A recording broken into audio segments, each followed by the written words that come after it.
حدیث نمبر 1801۔ انس رضی اللہ عنہ بیان کرتے ہیں رسول اللہ صلی اللہ علیہ وسلم نے فرمایا، زکوٰۃ وصول کرنے میں زیادتی کرنے والا زکوٰۃ نہ دینے والے کی طرح ہے۔ یہ روایت ضعیف ہے۔ حدیث نمبر 1802۔ ابو سعید خدری رضی اللہ عنہ سے روایت ہے کہ نبی صلی اللہ علیہ وسلم نے فرمایا، 5 وسق سے کم گلے اور کھجور پر کوئی زکوٰۃ نہیں۔ یہ روایت صحیح ہے۔ حدیث نمبر 1803۔ موسیٰ بن طلحہ رحمۃ اللہ بیان کرتے ہیں، ہمارے پاس معاذ بن جبل رضی اللہ عنہ کی وہ تحریر ہے جو نبی صلی اللہ علیہ وسلم نے انہیں عطا کی تھی، جس میں انہوں نے ان کو حکم فرمایا تھا کہ گندم، جو، منقع اور کھجور میں سے زکوٰۃ لی جائے۔ اس کی سند ضعیف ہے، لیکن اس کے اور بھی شواہد ہے۔ حدیث نمبر 1804۔ عطا بن اسید رضی اللہ عنہ سے روایت ہے کہ نبی صلی اللہ علیہ وسلم نے انگوروں کی زکوٰۃ کے متعلق فرمایا، کھجوروں کی طرح ان کا اندازہ کیا جائے گا، پھر ان کی زکوٰۃ منقع سے ادا کی جائے گی، جس طرح کھجوروں کی زکوٰۃ چھوہاروں سے ادا کی جاتی ہے۔ اس کی سند ضعیف ہے۔ حدیث نمبر 1805۔ سہیل بن ابی حثمہ نے حدیث بیان کی کہ رسول اللہ صلی اللہ علیہ وسلم نے فرمایا کرتے تھے، جب تم اندازہ کر لو تو پھر زکوٰۃ وصول کرو اور تہائی حصہ چھوڑ دو، اگر تم تہائی نہ چھوڑو تو پھر چوتھائی چھوڑ دو۔ اس کی سند حسن ہے۔ حدیث نمبر 1806۔ عائشہ رضی اللہ عنہ بیان کرتی ہیں، نبی صلی اللہ علیہ وسلم عبداللہ بن رواحہ رضی اللہ عنہ کو یہودیوں کے پاس بھیجا کرتے تھے، جب کھجوروں میں مٹھاس آ جاتی اور وہ ابھی کھانے کے قابل نہ ہوتے تو وہ ان کا اندازہ کرتے تھے۔ اس کی سند ضعیف ہے اور اس کے اور بھی شواہد ہے۔ حدیث نمبر 1807۔ ابن عمر رضی اللہ عنہما بیان کرتے ہیں، رسول اللہ صلی اللہ علیہ وسلم نے شہد کے بارے میں فرمایا، ہر 10 مسکینوں پر 1 مشکیزہ زکوٰۃ ہے۔ ترمذی اور انہوں نے فرمایا، اس کی سند پر کلام کیا گیا ہے اور اس بارے میں نبی صلی اللہ علیہ وسلم سے کوئی زیادہ صحیح چیز ثابت نہیں۔ یہ روایت حسن ہے۔ حدیث نمبر 1808۔ عبداللہ بن مسعود رضی اللہ عنہ کی اہلیہ زینب رضی اللہ عنہ بیان کرتی ہیں، رسول اللہ صلی اللہ علیہ وسلم نے ہمیں خطبہ ارشاد فرمایا تو فرمایا، خواتین کی جماعت صدقہ کرو، خواہ اپنے زیورات سے کرو، کیونکہ روز قیامت جہنم میں تم زیادہ ہوں گی۔ یہ روایت صحیح ہے۔ حدیث نمبر 1809۔ عمر بن شعیب اپنے والد سے اور وہ اپنے دادا سے روایت کرتے ہیں کہ 2 عورتیں رسول اللہ صلی اللہ علیہ وسلم کی خدمت میں حاضر ہوئی تو ان کے ہاتھوں میں سونے کے 2 کنگن تھے۔ آپ صلی اللہ علیہ وسلم نے ان سے پوچھا، کیا تم اس سونے کی زکوٰۃ ادا کرتی ہو؟ انہوں نے عرض کیا، جی نہیں۔ تو رسول اللہ صلی اللہ علیہ وسلم نے انہیں فرمایا، کیا تم پسند کرتے ہو کہ اللہ تمہیں آگ کے 2 کنگن پہنا دے؟ انہوں نے عرض کیا، نہیں۔ آپ صلی اللہ علیہ وسلم فرمایا، تو پھر اس سونے کی زکوٰۃ ادا کرو۔ ترمذی اور انہوں نے فرمایا، مثنیٰ بن صباح نے اس حدیث کو عمر بن شعیب سے اسی طرح روایت کیا ہے، جبکہ مثنیٰ بن صباح اور ابن لہیعہ دونوں حدیث میں ضعیف ہے۔ اس بارے میں نبی صلی اللہ علیہ وسلم سے کوئی چیز صحیح ثابت نہیں۔ یہ روایت حسن ہے۔ حدیث نمبر 1810۔ ام سلمہ رضی اللہ عنہ بیان کرتی ہیں، میں سونے کے پازے پہنا کرتی تھی۔ میں نے عرض کیا، اللہ کے رسول، کیا یہ بھی خزانہ ہے؟ آپ صلی اللہ علیہ وسلم نے فرمایا، جو مال نصاب زکوٰۃ کو پہنچ جائے اور اس کی زکوٰۃ ادا کر دی جائے تو پھر وہ خزانہ نہیں۔ اس کی سند ضعیف ہے۔ حدیث نمبر 1811 سمرہ بن جندب رضی اللہ عنہ سے روایت ہے کہ رسول اللہ صلی اللہ علیہ وسلم ہمیں حکم دیا کرتے تھے کہ ہم تجارت کے لیے تیار کیے گئے مال کی زکوٰۃ ادا کریں۔ اس کی سند ضعیف ہے، لیکن اس کی اور بھی شواہد ہے اور وہ سند ہے، یعنی امام ترمذی نے اس کی سند کو حسن کہا ہے۔ حدیث نمبر 1812 ربیہ بن عبد الرحمن رحمۃ اللہ بہت سے صحابہ سے روایت کرتے ہیں کہ رسول اللہ صلی اللہ علیہ وسلم نے بلال بن حارث المزنی رضی اللہ عنہ کو قبیلہ کی کانی عطا فرمائی اور یہ فرع کی طرف ہیں اور ان سے آج تک صرف زکوٰۃ ہی وصول کی جاتی ہے۔ اس کی سند ضعیف ہے۔ فصل ثالث حدیث نمبر 1813 علی رضی اللہ عنہ سے روایت ہے کہ نبی صلی اللہ علیہ وسلم نے فرمایا، سبزیوں، عطیہ کردہ پھل دار درختوں، 5 وسق سے کم اناج استعمال میں آنے والے مویشیوں اور جبہہ پر زکوٰۃ نہیں۔ سقر راوی نے بتایا جبہہ سے گھوڑے، خچر اور غلام مراد ہے۔ اس کی سند ضعیف ہے۔ گزشتہ والی روایت حسن تھی اور یہ روایت ضعیف ہے۔ حدیث نمبر 1814 طاؤس رحمۃ اللہ سے روایت ہے کہ معاذ بن جبل رضی اللہ عنہ کے پاس نصاب سے کم گائے لائی گئی تو انہوں نے فرمایا، نبی صلی اللہ علیہ وسلم نے اس بارے میں مجھے کچھ نہیں فرمایا۔ دارقطنی، شافعی اور انہوں نے فرمایا وقصن سے مراد وہ تعداد ہے جو نصاب تک نہ پہنچے۔ اس کی سند ضعیف ہے۔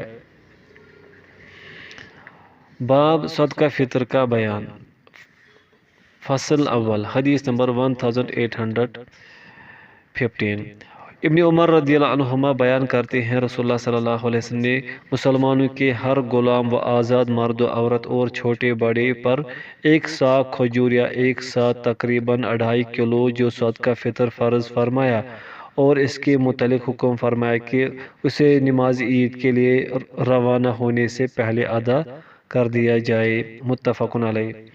حدیث نمبر 1816 ابو سعید خدری رضی اللہ عنہ بیان کرتے ہیں، ہم 1 سا اناج یا 1 سا جو یا 1 سا کھجور یا 1 سا پنیر یا 1 سا کشمش صدقہ فطر ادا کیا کرتے تھے۔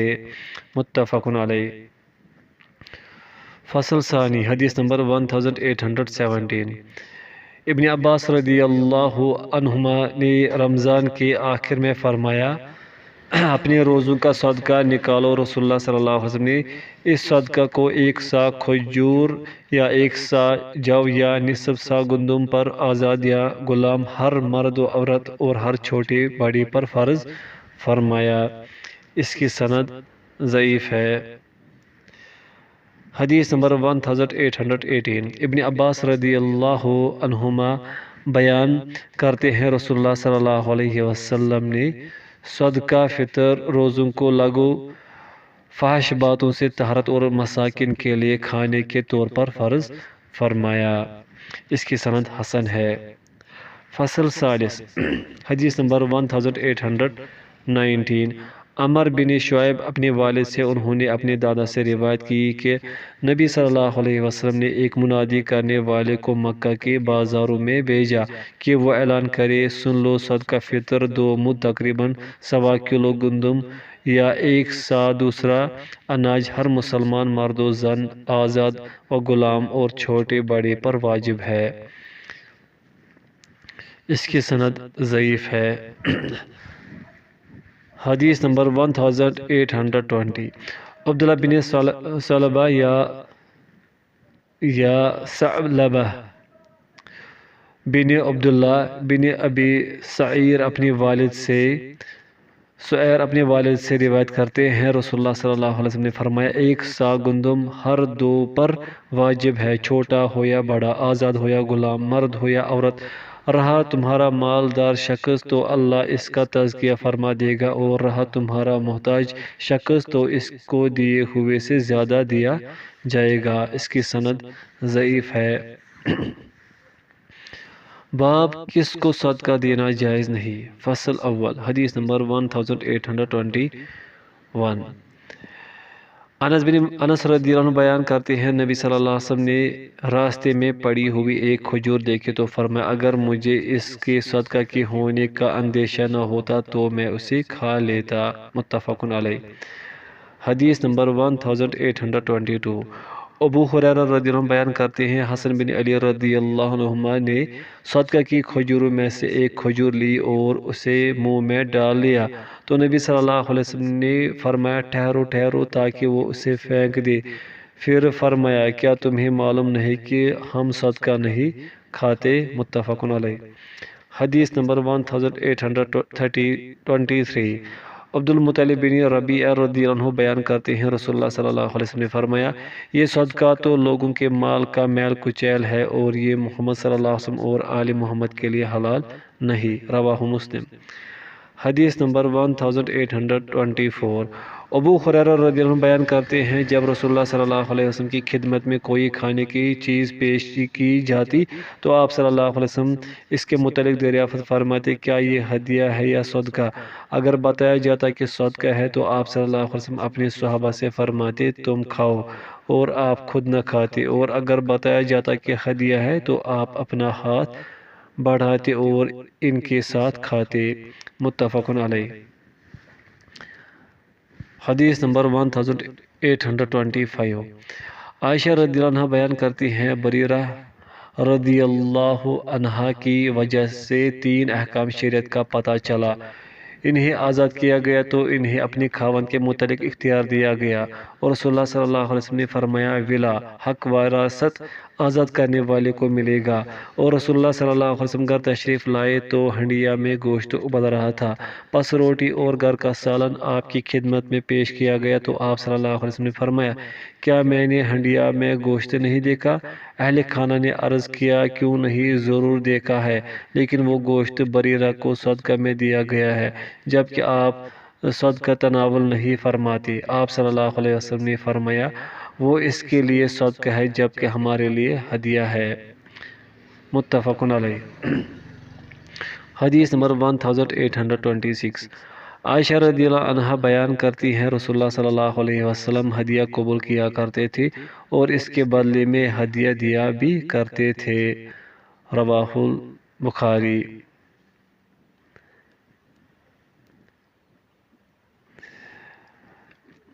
حدیث نمبر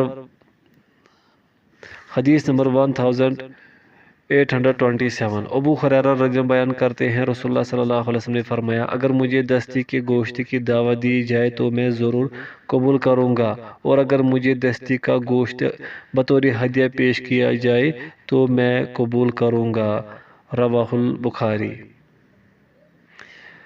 حدیث نمبر 1828۔ ابو ہریرہ رضی اللہ عنہ بیان کرتے ہیں رسول اللہ صلی اللہ علیہ وسلم نے فرمایا مسکین وہ نہیں جو 1 یا 2 لقموں یا 1-2 کھجوروں کی خاطر لوگوں سے سوال کرتا پھرے، لیکن مسکین وہ ہے جو اس قدر خوشحال نہیں کہ وہ اسے بے نیاز کر دے اور اس کے متعلق پتہ بھی نہ چلے کہ اس پر صدقہ کیا جا سکے اور وہ لوگوں سے مانگے بھی نہیں، متفق علیہ۔ فصل ثانی، حدیث نمبر 1829۔ ابو رافع رضی اللہ عنہ سے روایت ہے کہ رسول اللہ صلی اللہ علیہ وسلم نے بنو مخزوم قبیلے کے ایک شخص کو صدقات وصول کرنے کے لیے بھیجا تو اس نے ابو رافع سے کہا آپ میرے ساتھ چلے تاکہ آپ بھی اس میں سے حاصل کریں، تو انہوں نے کہا نہیں حتیٰ کہ میں رسول اللہ صلی اللہ علیہ وسلم کی خدمت میں حاضر ہو کر آپ سے دریافت کر لوں۔ وہ نبی صلی اللہ علیہ وسلم کی خدمت میں حاضر ہوئے اور آپ سے دریافت کیا تو آپ صلی اللہ علیہ وسلم نے فرمایا ہمارے لیے صدقہ حلال نہیں، کیونکہ قوم کے آزاد کردہ غلام بھی انہی قوم کے زمرے میں آتے ہیں، یہ روایت صحیح ہے۔ حدیث نمبر 1830۔ عبداللہ بن عمر رضی اللہ عنہ بیان کرتے ہیں رسول اللہ صلی اللہ علیہ وسلم نے فرمایا کسی مالدار شخص اور طاقتور صحیح الخلقت شخص کے لیے صدقہ لینا حلال نہیں، اس کی سند حسن ہے۔ حدیث نمبر 1831 امام احمد، امام نسائی اور امام ابن ماجہ نے اسے ابو ہریرہ رضی اللہ عنہ سے روایت کیا ہے، یہ روایت صحیح ہے۔ حدیث نمبر 1832 عبید اللہ بن عدی بن خیار بیان کرتے ہیں، دو آدمیوں نے مجھے بتایا کہ وہ حجۃ الوداع کے موقع پر نبی صلی اللہ علیہ وسلم کی خدمت میں حاضر ہوئے۔ آپ اس وقت صدقہ تقسیم فرما رہے تھے۔ انہوں نے آپ سے صدقہ کی درخواست کی تو آپ نے نظر اٹھا کر ہمیں دیکھا تو آپ صلی اللہ علیہ وسلم نے ہمیں طاقتور دے کر فرمایا، اگر تم چاہو تو میں تمہیں دے دیتا ہوں، لیکن اس میں کسی مالدار شخص اور کمائی کی طاقت رکھنے والے شخص کے لیے کوئی حصہ نہیں۔ اس کی سند صحیح ہے۔ حدیث نمبر 1833 عطا بن یسار رحمۃ اللہ علیہ مرسل روایت کرتے ہیں، رسول اللہ صلی اللہ علیہ وسلم نے فرمایا، 5 اشخاص کے سوا کسی مالدار شخص کے لیے صدقہ حلال نہیں: اللہ کی راہ میں جہاد کرنے والا، صدقات وصول کرنے والا، کسی شخص کو تاوان دینا پڑ جائے، یا وہ شخص جو اپنے مال کے ذریعے اس صدقہ کی چیز کو خرید لے، یا وہ شخص جس کا پڑوسی مسکین ہو اور اسے صدقہ دیا جائے اور وہ مسکین شخص مالدار شخص کو بطور ہدیہ بیچ دے۔ یہ روایت صحیح ہے۔ حدیث نمبر 1834 ابو داود کی ابو سعید رضی اللہ عنہ سے مروی روایت میں ہے، یا مسافر، اس کی سند ضعیف ہے۔ حدیث نمبر 1835 زیاد بن حارث سدائی رضی اللہ عنہ بیان کرتے ہیں، میں نبی صلی اللہ علیہ وسلم کی خدمت میں حاضر ہوا تو میں نے آپ کی بیعت کی۔ انہوں نے ایک طویل حدیث بیان کی۔ ایک آدمی آپ کی خدمت میں حاضر ہوا تو اس نے عرض کیا، مجھے صدقہ میں سے کچھ دے۔ رسول اللہ صلی اللہ علیہ وسلم نے اسے فرمایا، صدقات کے معاملے میں اللہ نے کسی نبی اس کے علاوہ کسی شخص کی تقسیم کے حکم کو پسند نہیں فرمایا، بلکہ اس معاملے میں اس نے خود حکم فرمایا تو اسے 8 اجزاء میں تقسیم کرایا۔ اگر تو تم ان 8 اجزاء مصارف میں سے ہو تو میں تمہیں دے دیتا ہوں۔ اس کی سند ضعیف ہے۔ فصل ثالث حدیث نمبر 1836 زید بن اسلم بیان کرتے ہیں، عمر بن خطاب رضی اللہ عنہ نے دودھ پیا تو وہ انہیں پسند آیا۔ انہوں نے اس دودھ پلانے والے شخص سے پوچھا، یہ دودھ کہاں سے حاصل کیا ہے؟ اس نے بتایا کہ وہ فلاں گھاٹ پر گیا تھا، وہاں صدقہ کے کچھ اونٹ تھے اور وہ چرواہے انہیں پانی پلا رہے تھے۔ انہوں نے ان کا دودھ دھویا تو میں نے اسے اپنے برتن میں ڈال دیا۔ یہ وہ ہے۔ عمر رضی اللہ عنہ نے اپنا ہاتھ حلق میں ڈالا اور قے کر دی۔ اس کی سند ضعیف ہے۔ باب سوال کرنا کس کے لیے جائز ہے اور کس کے لیے ناجائز۔ فصل اول حدیث نمبر 1837 قبیصہ بن مخارق رضی اللہ عنہ بیان کرتے ہیں، میں نے ایک ضمانت کی ذمہ داری لے لی تو میں رسول اللہ صلی اللہ علیہ وسلم کی خدمت میں حاضر ہوا تاکہ اس کے لیے میں آپ سے سوال کروں۔ آپ صلی اللہ علیہ وسلم نے فرمایا، تم ٹھہرو حتیٰ کہ ہمارے پاس صدقہ آ جائے تو پھر ہم تمہاری خاطر صدقہ کا حکم دیں گے۔ پھر فرمایا، قبیصہ، صرف 3 اشخاص کے لیے سوال کرنا جائز ہے: وہ آدمی جس نے ضمانت کی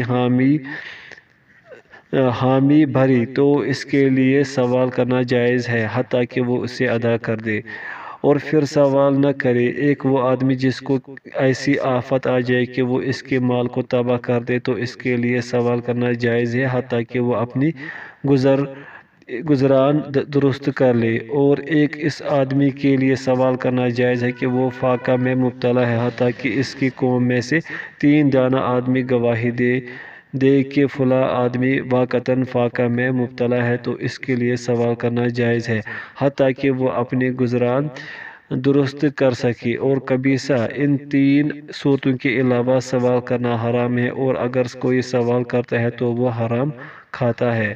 رواہ مسلم۔ حدیث نمبر 1838 ابو ہریرہ رضی اللہ عنہ بیان کرتے ہیں رسول اللہ صلی اللہ علیہ وسلم نے فرمایا جو شخص مال بڑھانے کی خاطر لوگوں کے مال میں سے سوال کرتا ہے تو وہ انگاری مانگ رہا ہے، وہ کم مانگے یا زیادہ۔ رواہ مسلم۔ حدیث نمبر 1839۔ عبداللہ بن عمر رضی اللہ عنہما بیان کرتے ہیں رسول اللہ صلی اللہ علیہ وسلم نے فرمایا آدمی لوگوں سے مانگتا رہتا ہے حتیٰ کہ جب وہ روز قیامت پیش ہوگا تو اس کے چہرے پر کوئی گوشت نہیں ہوگا۔ متفق علیہ۔ حدیث نمبر 1840۔ معاویہ رضی اللہ عنہ بیان کرتے ہیں رسول اللہ صلی اللہ علیہ وسلم نے فرمایا سوال کرنے میں پیچھے نہ پڑ جایا کرو، اللہ کی قسم جب تم میں سے کوئی شخص سوال کر کے مجھ سے کوئی چیز حاصل کر لیتا ہے جبکہ میں اسے ناپسند کرتا ہوں تو پھر میں وہ چیز اسے دے بھی دوں تو اس میں برکت نہیں ہوتی۔ رواہ مسلم۔ حدیث نمبر 1841۔ زبیر بن عوام رضی اللہ عنہ بیان کرتے ہیں رسول اللہ صلی اللہ علیہ وسلم نے فرمایا اگر تم میں سے کوئی شخص اپنی رسی لے کر جنگل میں جائے اپنی پشت پر لکڑیوں کا گٹھا لا کر فروخت کرے اور اس طرح اللہ اس کے چہرے کو سوال کرنے سے بچا لے تو یہ اس کے لیے سوال کرنے سے بہتر ہے، ممکن ہے کہ وہ اسے کچھ دے یا نہ دے۔ رواہ البخاری۔ حدیث نمبر 1842۔ حکیم بن حزام رضی اللہ عنہ بیان کرتے ہیں میں نے رسول اللہ صلی اللہ علیہ وسلم سے سوال کیا تو آپ نے مجھے عطا کر دیا، پھر میں نے آپ سے سوال کیا تو آپ نے مجھے عطا کر دیا، پھر آپ صلی اللہ علیہ وسلم نے مجھے فرمایا حکیم یہ مال سرسبز و شیرین ہے، جس نے سخاوت نفس کے ساتھ اسے حاصل کیا تو اس کے لیے اس میں برکت دی جاتی ہے، اور جس نے حرص و طمع کے ساتھ اسے حاصل کیا تو اس کے لیے اس میں برکت نہیں دی جاتی، اور وہ اس شخص کی مانند ہے جو کھاتا ہے لیکن سیر نہیں ہوتا، اور اوپر والا ہاتھ نچلے والے ہاتھ سے بہتر ہے۔ حکیم رضی اللہ عنہ بیان کرتے ہیں میں نے عرض کیا اللہ کے رسول اس ذات کی قسم جس نے آپ کو حق کے ساتھ مبعوث فرمایا، میں آپ کے بعد زندگی بھر کسی سے کوئی چیز نہیں مانگوں گا۔ متفق علیہ۔ حدیث نمبر 1843۔ ابن عمر رضی اللہ عنہما سے روایت ہے کہ رسول اللہ صلی اللہ علیہ وسلم منبر پر تشریف فرما تھے اور آپ نے صدقہ کرنے اور سوال کرنے سے بچنے کے لیے فضائل بیان کرتے ہوئے فرمایا اوپر والا ہاتھ نچلے ہاتھ سے بہتر ہے، اوپر والا ہاتھ خرچ کرنے والا ہے جبکہ نچلا ہاتھ سوال کرنے والا ہے۔ متفق علیہ۔ حدیث نمبر 1844۔ ابو سعید خدری رضی اللہ عنہ بیان کرتے ہیں انصار کے کچھ لوگوں نے رسول اللہ صلی اللہ علیہ وسلم سے سوال کیا تو آپ نے انہیں عطا کر دیا حتیٰ کہ آپ کے پاس جو کچھ تھا وہ ختم ہو گیا، تو آپ صلی اللہ علیہ وسلم نے فرمایا میرے پاس جو مال ہوتا ہے میں اسے تم سے بچا کر نہیں رکھتا، اور جو شخص سوال کرنے سے بچتا ہے تو اللہ اسے بچا لیتا ہے، اور جو شخص بے نیاز رہنا چاہے تو اللہ اسے بے نیاز کر دیتا ہے، جو شخص صبر کرتا ہے تو اللہ اسے صابر بنا دیتا ہے، اور کسی شخص کو صبر سے بہتر اور وسیع تر کوئی چیز عطا نہیں کی گئی۔ متفق علیہ۔ حدیث نمبر 1845۔ عمر بن خطاب رضی اللہ عنہ بیان کرتے ہیں نبی صلی اللہ علیہ وسلم مجھے کوئی مال عطا کرتے تو میں عرض کرتا آپ اسے مجھ سے زیادہ ضرورت مند کو عطا کر دے، تو آپ صلی اللہ علیہ وسلم فرماتے اسے لے لو اور اسے اپنے مال میں شامل کر لو اور اسے صدقہ کرو، اور اگر بن مانگے اور بغیر انتظار کیے تمہارے پاس مال آ جائے تو اسے لے لیا کرو، اور جو ایسا نہ ہو اس کے پیچھے نہ پڑو۔ متفق علیہ۔ فصل ثانی۔ حدیث نمبر 1846۔ سمرہ بن جندب رضی اللہ عنہ بیان کرتے ہیں کہ رسول اللہ صلی اللہ علیہ وسلم نے فرمایا سوال کرنا خراش ہے، آدمی ان کی وجہ سے اپنے چہرے پر خراشیں ڈالتا ہے، جو چاہے انہیں اپنے چہرے پر باقی رکھے اور جو چاہے انہیں ترک کر دے، البتہ آدمی بادشاہ سے سوال کرے یا کسی ایسی چیز کے بارے میں سوال کرے جس کے بغیر کوئی چارہ نہ ہو تو پھر سوال کرنا جائز ہے۔ اس کی سند صحیح ہے۔ حدیث نمبر 1847۔ عبداللہ بن مسعود رضی اللہ عنہ بیان کرتے ہیں رسول اللہ صلی اللہ علیہ وسلم نے فرمایا جو شخص اس قدر ملکیت رکھنے کے باوجود لوگوں سے سوال کرے جو اسے سوال کرنے سے بے نیاز کر دے تو وہ روز قیامت آئے گا تو وہ سوال اس کے چہرے پر خراش کی طرح ہوگا۔ صحابہ نے عرض کیا اللہ کے رسول وہ کتنی مقدار ہے جو اسے سوال کرنے سے بھی نیاز کر سکتی ہے؟ آپ صلی اللہ علیہ وسلم نے فرمایا 50 درہم یا اس کے مساوی سونا۔ اس کی سند ضعیف ہے۔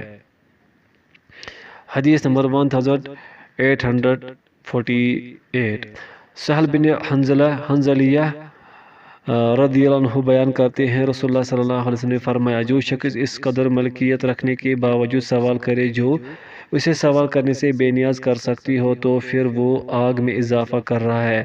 اور نفیلی جو اس روایت کے راوی ہے انہوں نے دوسرے مقام پر فرمایا وہ مال کی کتنی مقدار ہے جس کے ہوتے ہوئے سوال کرنا مناسب نہیں۔ آپ صلی اللہ علیہ وسلم نے فرمایا جو صبح و شام کی کھانے کی مقدار، اور ایک دوسرے مقام پر فرمایا جس کے پاس اتنا مال ہو جو اس کی صبح و شام کی شکم سیری کے لیے کافی ہو۔ اس کی سند صحیح ہے۔